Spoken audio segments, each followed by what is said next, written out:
Imagine um mundo dividido pela fé, pela espada e pelo medo. Um mundo onde reis ajoelhavam diante de bispos, onde camponeses acreditavam que o destino de suas almas dependia de uma jornada impossível, e onde uma cidade distante, cercada por muralhas antigas e banhada pelo sol do deserto, era vista como o centro espiritual da humanidade. Essa cidade era Jerusalém. Para cristãos era o lugar onde Jesus Cristo havia sido crucificado e ressuscitado. Para muçulmanos era uma cidade sagrada ligada à jornada espiritual do profeta Maomé. Para judeus era o coração ancestral de sua fé. Jerusalém não era apenas uma cidade, era um símbolo. E no final do século XI, esse símbolo se tornaria o motivo de uma das maiores e mais sangrentas campanhas militares da Idade Média, as Cruzadas. No ano de 1095, a Europa era um continente marcado pela pobreza, pela violência e pela fé. A maioria das pessoas vivia no campo, trabalhava a terra e mal conhecia o mundo além de sua aldeia. A vida era curta, dura e cheia de incertezas. Doenças, fome e guerras locais faziam parte da rotina. Acima dos camponeses estavam os senhores feudais, cavaleiros e nobres, homens treinados para a guerra desde jovens. Muitos deles passavam a vida em conflitos entre si, disputando terras, castelos e poder. A Igreja Católica, por sua vez, era a força mais poderosa da Europa Ocidental. Ela não controlava apenas a religião, controlava também a moral, a política, a educação e boa parte da visão de mundo das pessoas. Para o homem medieval, a vida terrena era apenas uma passagem. O que realmente importava era a salvação da alma, e foi exatamente nesse medo, nessa fé e nesse desejo de redenção que nasceu o chamado para as Cruzadas. Enquanto isso, no Oriente, o mundo islâmico era forte, rico e sofisticado. Grandes cidades floresciam. O comércio ligava o Mediterrâneo, a Ásia e o norte da África. A ciência, a medicina, a matemática e a filosofia avançavam em centros de conhecimento muçulmanos. Mas também havia guerra. O Império Bizantino, cristão ortodoxo e herdeiro do antigo Império Romano do Oriente, estava sob pressão. Os turcos seljúcidas, povos muçulmanos vindos da Ásia Central, haviam conquistado territórios importantes e ameaçavam cada vez mais Constantinopla.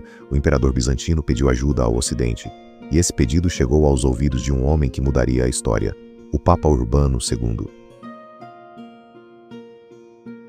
Em novembro de 1095, na cidade de Clermont, na França, uma multidão se reuniu para ouvir o Papa. Nobres, cavaleiros, bispos, monges e pessoas comuns estavam ali. O ar era frio. A expectativa era grande.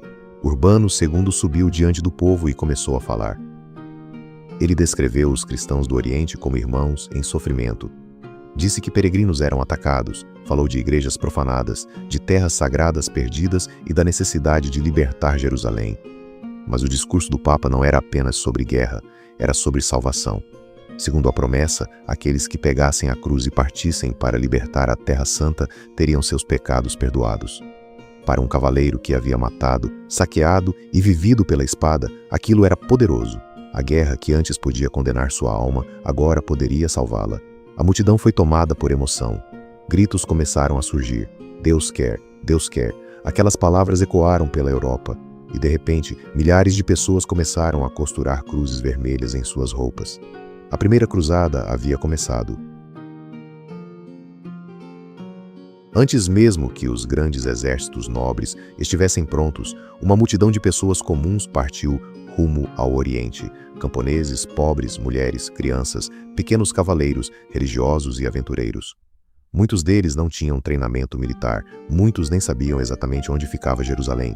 Eles acreditavam estar marchando para cumprir a vontade de Deus. Esse movimento ficou conhecido como a Cruzada Popular. Um dos líderes mais famosos foi Pedro, o eremita, um pregador carismático que inspirava multidões. Com palavras inflamadas, ele convenceu milhares a abandonar suas casas e seguir pela estrada. Mas a fé não substituía comida. A devoção não protegia contra o frio. E o entusiasmo não era suficiente contra soldados treinados. No caminho, essa multidão passou fome, causou conflitos e, em alguns lugares, cometeu massacres terríveis contra comunidades judaicas na Europa. Aquilo revelou uma face sombria das cruzadas. A violência religiosa não ficaria limitada ao Oriente. Quando finalmente chegaram à Anatólia, território controlado pelos turcos, os cruzados populares foram destruídos. mal armados, desorganizados e exaustos, foram cercados e massacrados. A primeira onda da cruzada terminou em desastre, mas o verdadeiro exército ainda estava por vir. Depois da multidão desorganizada vieram os senhores da guerra, cavaleiros montados, soldados com espadas, lanças, escudos, armaduras e estandartes. Homens acostumados à violência, guiados pela fé, pela ambição e pela promessa de glória. Entre os líderes estavam nomes como Godofredo de Bulhão, Boemundo de Taranto, Raimundo de Toulouse e outros nobres poderosos. Eles partiram de diferentes regiões da Europa e seguiram em direção a Constantinopla, a magnífica capital bizantina. Quando chegaram, ficaram maravilhados. Constantinopla era diferente de tudo o que muitos europeus ocidentais já tinham visto. Suas muralhas eram imensas, suas igrejas brilhavam com mosaicos dourados, suas ruas demonstravam riqueza e organização, mas entre os bizantinos e os cruzados havia desconfiança. O imperador bizantino queria ajuda contra os turcos, mas também temia aqueles guerreiros ocidentais. Eles eram úteis, mas perigosos, devotos, mas ambiciosos, aliados, mas imprevisíveis. Mesmo assim, os cruzados atravessaram para a Ásia Menor. A jornada até Jerusalém seria brutal. Atravessar a Anatólia foi um pesadelo. O calor era sufocante. A água era escassa, muitos cavalos morreram, soldados adoeceram. A fome acompanhava o exército como uma sombra. Os turcos seljúcidas usavam ataques rápidos, arqueiros montados e emboscadas. Os cruzados, acostumados ao combate pesado europeu, precisaram aprender a sobreviver em um terreno hostil. Após batalhas, cercos e sofrimento, eles chegaram a uma cidade estratégica, Antioquia. Antioquia era uma fortaleza poderosa. Suas muralhas eram extensas e difíceis de romper. Tomá-la era essencial para avançar até Jerusalém. O cerco durou meses. Dentro da cidade, os defensores resistiam. Fora dela, os cruzados passavam fome. A situação ficou tão desesperadora que alguns relatos falam de homens comendo cavalos, raízes e até couro fervido. A moral desabava, mas então veio uma traição. Um guarda da cidade teria ajudado os cruzados a entrar por uma torre. Durante a noite, eles invadiram Antioquia. A cidade caiu. Mas a vitória logo se transformou em terror. Pouco depois de conquistarem Antioquia, os cruzados foram cercados por um enorme exército muçulmano que vinha para retomá-la. Agora, eles estavam presos dentro da cidade que haviam acabado de tomar. Sem comida, sem esperança, sem saída. Foi nesse momento que surgiu uma história que inflamou o exército. Um homem afirmou ter encontrado a lança sagrada, a arma que, segundo a tradição, teria perfurado o lado de Cristo na cruz. Para muitos, aquilo foi um sinal divino. A fé voltou. Os cruzados saíram de Antioquia e enfrentaram o exército inimigo. Contra todas as expectativas, venceram. A estrada para Jerusalém estava aberta. Em 1099, depois de anos de marcha, fome, sede, doenças e batalhas, os cruzados finalmente avistaram Jerusalém. Para muitos, aquele foi o momento mais emocionante de suas vidas. Alguns choraram, outros caíram de joelhos, outros beijaram o chão. A cidade que parecia existir apenas nas orações, agora estava diante deles. Mas Jerusalém não seria entregue. Ela precisava ser tomada. Os cruzados cercaram a cidade. Construíram torres de cerco, máquinas de guerra e se prepararam para o ataque final. O calor era intenso. A sede castigava. A tensão crescia. Dentro da cidade estavam muçulmanos e judeus, preparados para resistir. Fora dela estavam os cruzados, convencidos de que Deus os havia levado até ali. Em julho de 1099, começou o assalto. Torres foram empurradas contra as muralhas, flechas cruzavam o céu, pedras caíam sobre soldados, escadas eram erguidas, homens gritavam, queimavam, caíam, até que os cruzados conseguiram entrar. Jerusalém caiu. O que veio depois foi um massacre. Relatos da época descrevem uma matança brutal. Muçulmanos e judeus foram mortos em grande número. Ruas, casas e locais sagrados foram tomados pela violência. Para os cruzados, aquilo foi uma vitória sagrada. Para os habitantes da cidade, foi o fim do mundo. A primeira cruzada havia conseguido o impossível. Jerusalém estava nas mãos dos cristãos ocidentais. Depois da conquista, os cruzados criaram estados cristãos no Oriente, conhecidos como Estados Cruzados. O mais importante era o Reino de Jerusalém. Mas havia um problema. Eles estavam cercados. Eram pequenos territórios cristãos em meio a uma região majoritariamente muçulmana. Para sobreviver, precisavam de castelos, alianças, comércio e reforços constantes vindos da Europa. Foi nesse contexto que surgiram as famosas ordens militares. Os templários, monges guerreiros que protegiam peregrinos e acumulavam riqueza e poder. Os hospitalários, que cuidavam de doentes e também se tornaram uma força militar. E outras ordens que misturavam oração, disciplina e espada. Esses homens faziam votos religiosos, mas viviam para a guerra. Durante algum tempo, os cruzados conseguiram manter seus territórios, mas o mundo muçulmano começaria a se reorganizar. E um novo líder surgiria, um homem que se tornaria uma lenda, Saladino.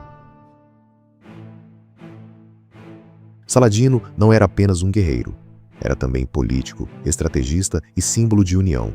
Ele conseguiu unir forças muçulmanas divididas no Egito e na Síria, formando uma potência capaz de enfrentar os cruzados.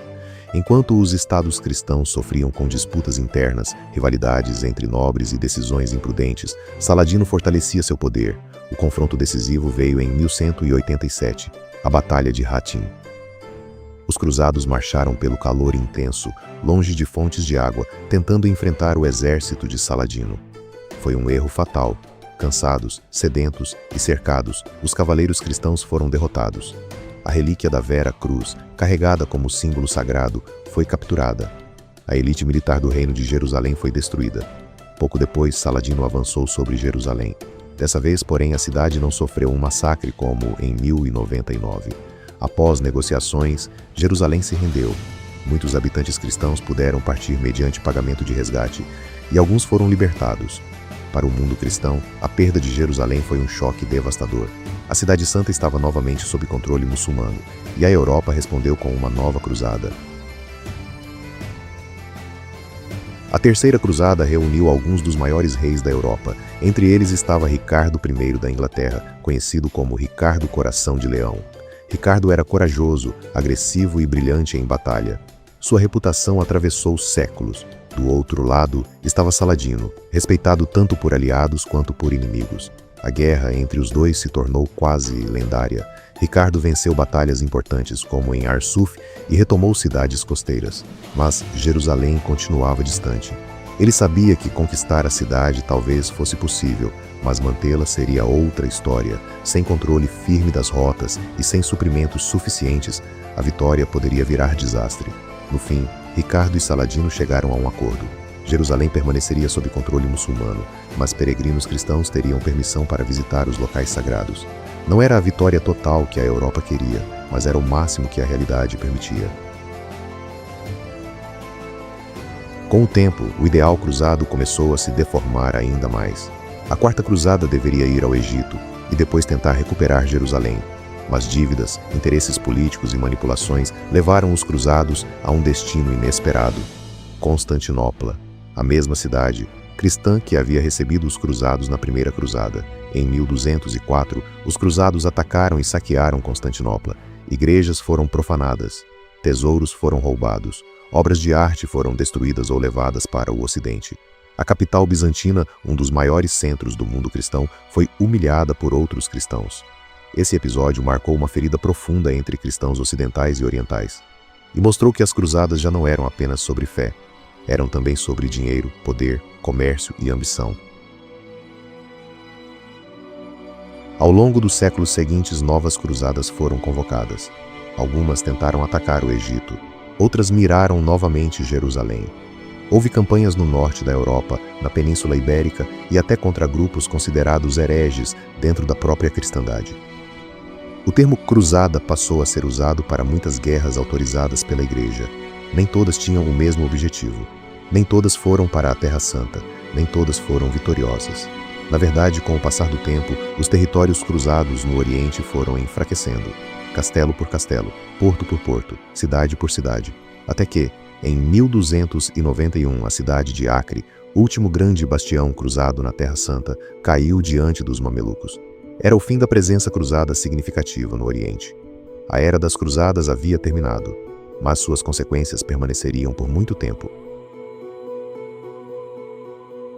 As cruzadas foram guerras religiosas, mas também foram muito mais do que isso. Elas aumentaram o contato entre Europa e Oriente, intensificaram o comércio no Mediterrâneo, fortaleceram cidades mercantis como Veneza e Gênova, levaram produtos, ideias, técnicas e conhecimentos a circularem com mais intensidade. Também fortaleceram temporariamente o poder dos papas, deram prestígio a reis e nobres, criaram mitos de cavalaria e alimentaram histórias que seriam contadas por séculos. Mas deixaram também um legado de violência, intolerância e trauma. Para muitos cristãos medievais, os cruzados eram guerreiros da fé. Para muitos muçulmanos, eram invasores estrangeiros. Para os judeus europeus, as cruzadas trouxeram perseguições e massacres. Para os bizantinos, especialmente após a Quarta Cruzada, representaram traição. A história das cruzadas não é simples. Ela não cabe em uma única visão. Foi fé e ambição, coragem e brutalidade, devoção e ganância, peregrinação e conquista, sacrifício e massacre. Homens marcharam milhares de quilômetros acreditando que salvavam suas almas. Reis buscaram glória, mercadores buscaram lucro, papas buscaram autoridade, soldados buscaram perdão, cidades inteiras pagaram o preço. E no centro de tudo estava Jerusalém, uma cidade de pedra, sangue e oração. Quando olhamos para as cruzadas hoje, vemos mais do que batalhas antigas. Vemos o poder das ideias. Vemos como a fé pode mover multidões. Como líderes podem transformar medo em guerra. Como símbolos podem valer mais do que vidas. E como a história raramente é feita apenas por heróis ou vilões. As cruzadas começaram com um chamado em uma praça da França, mas ecoaram por séculos, nas muralhas de Jerusalém, nas ruínas de Constantinopla, nas ordens militares, nas relações entre Oriente e Ocidente. Nas memórias de povos que viveram aquela violência, elas foram vendidas como uma guerra santa, mas no fim revelaram algo profundamente humano. Quando fé, poder e medo se unem, o mundo pode ser transformado e também destruído. As cruzadas não foram apenas uma guerra pelo controle de uma cidade, foram uma das maiores demonstrações de como a humanidade é capaz de lutar, sofrer, acreditar e matar por aquilo que considera sagrado. E talvez seja por isso que, quase 1000 anos depois, essa história ainda nos assombra, porque ela não fala apenas do passado, ela fala de nós.